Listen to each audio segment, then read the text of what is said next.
Otep à tous, bien-aimés frères et sœurs. Je voudrais réagir un peu sur un sujet que j'entends ici et là sur les réseaux sociaux. Beaucoup d'Africains s'inquiètent sur le fait que la Russie, en Afrique, elle va faire exactement ce que les Occidentaux ont toujours fait et sont en train de vouloir continuer à faire et qui sont freinés par les pays africains. Alors, il faut qu'on soit clair là-dessus. La Russie n'a pas les mêmes intérêts en Afrique que les pays occidentaux, y compris les États-Unis d'Amérique. La Russie n'a pas les mêmes intérêts qu'eux. Eh oui. La Russie, c'est un territoire plus de la moitié du continent africain. 17 millions de kilomètres carrés. Ah oui. La Russie a des intérêts en Afrique, certes. Ce n'est pas des intérêts économiques miniers, non. C'est des intérêts stratégiques. Vous allez me dire que dans le mot stratégique, il y a aussi l'économie, il y a la politique. Oui, c'est vrai.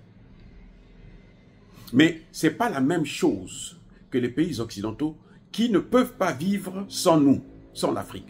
C'est-à-dire qu'ils dépendent de l'Afrique.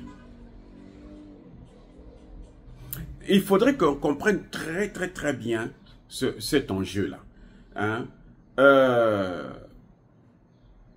Les États-Unis, l'Union européenne, la Grande-Bretagne et tous les autres pays de l'Europe, là, ils ne peuvent pas vivre sans les matières premières africaines. Parce que ce sont nos matières premières qui ont fait de ce qu'ils sont devenus aujourd'hui, des grandes puissances, des pays riches.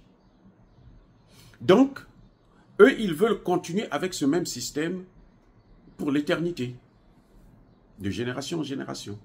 Parce que c'est ça qui leur fait vivre. Alors que nous, la Russie, n'a pas forcément besoin de ces matières premières. Non. Puisque la Russie a les mêmes matières premières. Vous savez que la Russie est parmi, je pense que c'est le premier pays producteur de pétrole et de gaz au monde. L'Arabie Saoudite, là, est en train d'aller vers la fin. Mais la Russie ne fait que commencer. C'est la Russie qui a alimenté l'Europe, là, en gaz moins cher. C'est ce que les États-Unis ont cassé pour que eux, ils puissent vendre leur gaz de schiste qui coûte très cher et très polluant. 5 à 7 fois plus cher que ce que leur vendaient les Russes. Donc, quand ils sont en train de perdre les matières premières en Russie, ils vont aller vers l'Afrique. Voilà le problème. Et quand ils vont aller vers l'Afrique, ils auront les matières premières pour fabriquer des armes et autres, ils auront l'argent, ils seront riches économiquement et ils pourront continuer la guerre contre la Russie. Donc si la Russie veut les freiner, qu'est-ce qu'elle fait? Elle va là où elle peut avoir les matières premières. Elle bloque les matières premières, elle bloque elle stoppe automatiquement leur industrie militaire. Ils seront obligés, pour avancer, qu'ils viennent vers la Chine, vers la Russie, pour acheter chez eux. Voilà l'intérêt de la Russie. Mais ça ne veut pas dire que la Russie va acheter ces matières premières-là, non. La Russie va prendre ces matières premières et leur vendre. Ou bien la Russie va faire en sorte que nous, on ne puisse plus être escroqués. C'est-à-dire que l'Afrique doit vendre ses matières au prix réel du marché. Parce que fait par exemple un pays comme la France? La France vient prendre l'uranium au Niger, gratuitement, ou à un franc symbolique. Elle vient, elle transforme cet uranium en électricité. Elle prend l'électricité, elle vend l'électricité à d'autres pays européens. Donc l'argent que la France obtient là, les bénéfices qu'elle fait là, c'est de l'argent qui devrait revenir au Niger. Et donc, quand elle s'enrichit comme ça, après, elle peut se gonfler parler à la Russie comme elle veut. La Russie a compris ça, la Russie se dit non, je veux freiner ça.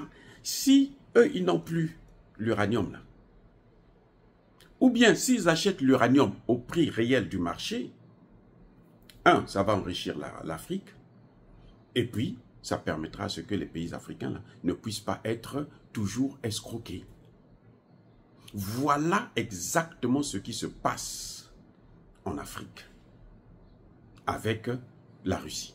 La Russie est là pour des intérêts stratégiques, alors que les puissances occidentales sont là pour des intérêts financiers, économiques et militaires.